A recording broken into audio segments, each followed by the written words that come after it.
Hi, Rigsters Journey here, and we're now on episode 2 of the series, Hit of the Hidden Gems.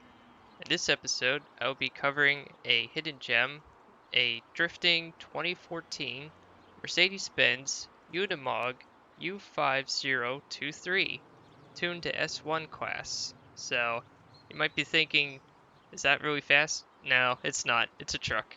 But it's going to be a cool drift truck. So I'll show you how I built this vehicle, and then I'll take it out and drift after I show you some tuning and guides on this particular vehicle and build. I'm going to start off with the drivetrain swap. And it doesn't drift on all-wheel drive because it has too much grip, so I switched it to rear-wheel drive for better controllability. Because you want your truck to be a lot of oversteer, you don't want a lot of grip in that aspect. Because originally this truck was made for off-roading, so I'm making it a street truck by doing insane drifting. And then for the engine swap, you want to do maximum power, so you have maximum oversteer. This is the 2,400 horsepower, 12.8 liter inline-six diesel. Makes 2,400 horsepower, 4,422 foot-pounds of torque at a max weight reduction, 12,435 pounds.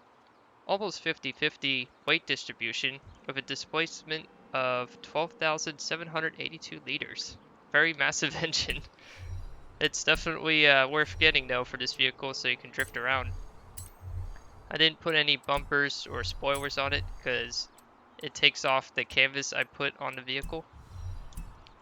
And to go to tires, of course, maximum tire diameter so you have more grip on the turning side of the wheels.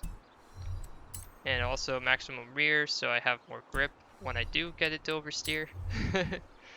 And for the rims, I went 1 inch higher because it looks a little better and it's a little less rubber per the tire diameter that I selected. Same thing for the rear, did 21 inch. And of course for drivetrain, just the usual maximum upgrades and gear tuning ratios. You want to generally tune your gear ratios to be on the acceleration side so you have more control throughout the gears. And of course, very important, you want to make sure you have brake tuning so you can, when you have ABS as a drive assist enabled, this will allow you to tune the brakes so you can have it slide more when you tap it. Regardless of what controller you're using, I've been doing this series with an Xbox game controller. You can do it on the keyboard, but it's much more difficult. And surprisingly, when you add the roll bar cage, it improves the handling. I don't know. You know what? Why don't we try it? You know, it's a troll hidden gem build. Let's put in a roll cage. I'm going to experiment with that, even though it adds 221 pounds. With a max weight reduction, it drops the weight by 4,233 pounds, so I'm not losing a ton of reduction of weight. It bumps it up to 12,600. So let's take it on the road after installing the setup. And when you apply a setup, it'll ask you if you want to apply any new parts or changes. It shows you like how much it weighs, peak power, and lateral Gs. In this case, it's a ridiculous 1.6 Gs. In real life, this would probably be more like 0.7.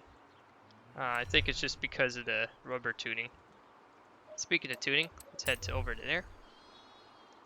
And for the tires, I generally put these at lower pressure because you want to induce oversteer.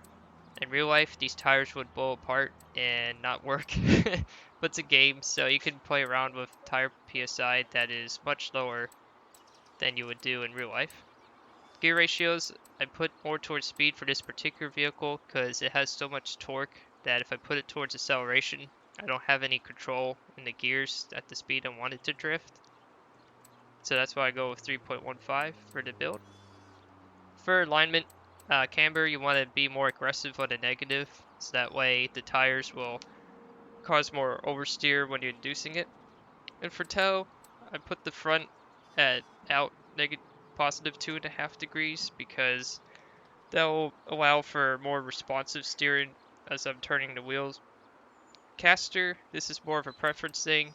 I usually do max caster to start off with because that will allow for more like steering incline or steering angle. Since this truck only comes with off-road springs as a tuning option, I can't do drift springs, which sometimes could go as high as 8 for some vehicles. But this is still good enough to do a drift build. Roll bars you want to put on the stiffer side because you want your vehicle to be stiff so you have control in the slide. Springs, I'm not worried about the ride height because it's going on the road. Generally you don't want to be maximum low length, but for racing or drifting you want it to be close to as low as possible so you have lower center of gravity as well. And for the springs I put them on the stiffer side for the front and rear respectively. Dampening, same thing, but I put more of an emphasis on stiffer rear rebound so that it retains the dampening effect more often on the rear than the front because you want the front to be softer so it transfers more on the rear so you have grip when you're sliding.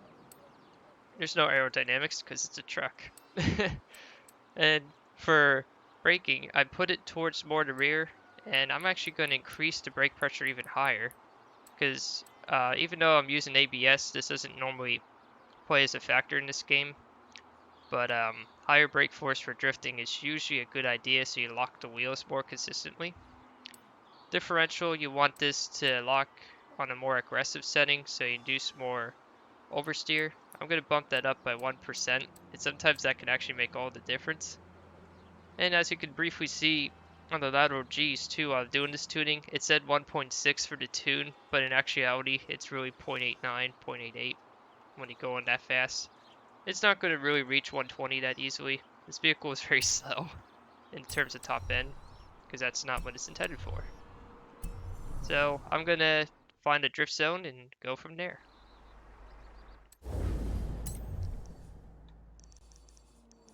Alright, so on the map here, I'm going to show you how to filter it. With the Xbox controller, it's the right button. Keyboard is usually page up or down, depending on the binding. You can filter this through like seasonal events, race series, showcase events, zones. We're looking for drift zones. So I'm selecting that with the A button. On the keyboard would be the enter key by default. And you can customize this any way you want at any time. But by default, it shows everything on the map, and sometimes that could be a challenge. So let's see what kind of drift zone we can do here. How about this one? I haven't done that one. So let's fast travel to there, because I unlocked that. That's later in the game. Alright. And before I begin drifting this, I just want to take a quick look and show you some custom wrap I put on the vehicle. You can find under the wraps and tuning section. In the back here, we got speed camera tested vehicle, which is an oxymoron because this vehicle is not very fast. And on the side here, we have anti-Prius repellent in case I see a Prius. This is a diesel. They're not supposed to be near my vehicle, just in case. And, you know, just to warn people ahead of time, it's a student driver because I'm not a ace drifter. I'm an average drifter. And on the other side here, we have gib cap with a stripe. The stripe makes sure that the aerodynamics go much better. No, it's just a sticker. So that's what I put on the side there. Let's get some drifting action here. So I'm just going to back up the vehicle because I have to build up some speed. It does not want to drift.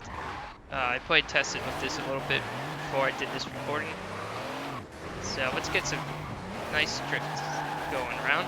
And as you can see, there's also a score multiplier. I'll be explaining that in a little bit once I get some drifting going. So basically that's car skill points, which you can use to make the multiplier go faster or at a higher rate. Some vehicles you can go up to like ×7, but it resets when you hit a solid obstacle.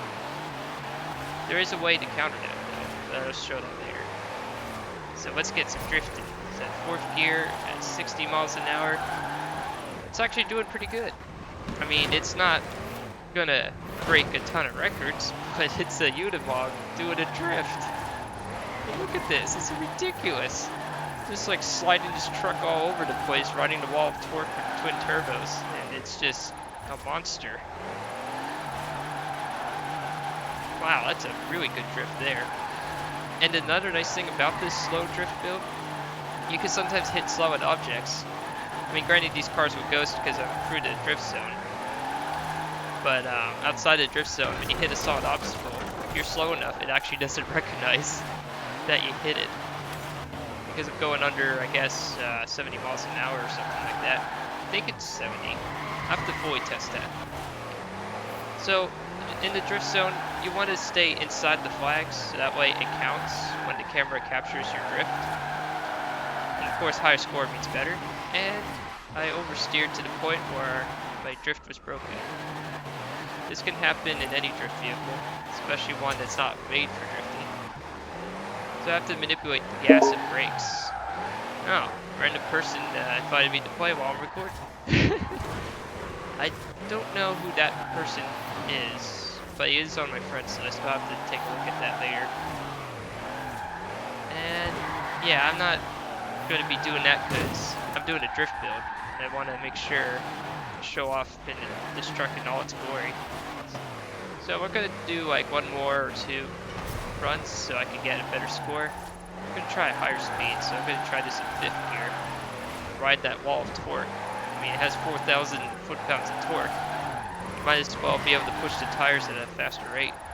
Oh, look at that. There's a player drifting with me. It's going the opposite way, though. Oh. Almost.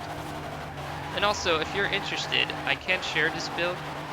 Just the only caveat is, when you load if you load my tune, you won't be able to modify it, so you have to like strip it, the tune, and then go from there. But yeah, just let me know in the comments or my channel comments if you want to see like my tunes being shared, because you can definitely share tunes in this game. It's really cool that way. That's what makes this game so much fun, is you can also share tuning ideas, and the community can look at it and play around with it and have fun. This vehicle will usually, I think, 2-star most drift events that are on the road. I think this green car that's seeing a Unimog drift is probably thinking, student driver, Prius, and a Gib Cat. What is this guy thinking? Bot all day. That is a funny gamer tag. That's pretty creative. Sometimes you see some interesting tags, just like in any other online game. Bot all day is a good one. I bet he like trolls people with that too. You know, it's just like a hidden gem, this vehicle. I didn't expect it to actually drift this well. It actually broke my personal best. That's what new PB means. And if you see RL with my tag, I'm part of a group called Rockballs, or Legend of Rock, or something like that. They are recruiting. You just have two things, is occasionally play the game and be nice to people. They do like Forzathons and just generally play the game and have fun. It's not like a competitive group, it's just more like a fun group. That's what I'm part of. That's why you see the RL when I post the scores. I mean, this vehicle is nuts. A truck that is drifting is doing more points than half the board for the group. I just find it hilarious that this guy in front of me is drifting at a faster rate, but I bet I might have more points than him. I don't know. The game won't tell you unless if you actually compete with it. Really close to beating that score, so let's go one more time. Let's try seriously drifting. I'm going to try to drift this as best as I can, knowing the mechanics of trying to maintain the drift at least 50 miles an hour, or 49, that's fine too. Because the more speed you do in a drift, ooh, this is a good drift. I had to shift down so I maintain it better. But that was a good drift right there. That's the kind of drifts you want to do on a road like this. Not that you want to do it in real life, but in the game, that's a really good one. It got to 90,000. Can we get 100? Yes, we got 100. Broke our personal best rating. Ah, that was nice. Yeah, unfortunately though, didn't 3-star it, but I'm happy doing 100,000. Oh, look at this. This Ford has a fire insurance claim because I bumped into it. But I only hit him at 20 miles an hour, so I think he's going to be okay. Alright, well, that's it for pretty much this video. And glad you enjoyed the content. I also cover a Maserati MC12 in my first episode. I'm also do the Jalopy series. And don't forget to do the usual YouTube, like, comment, subscribe. And this is Rigsters Journey, signing off.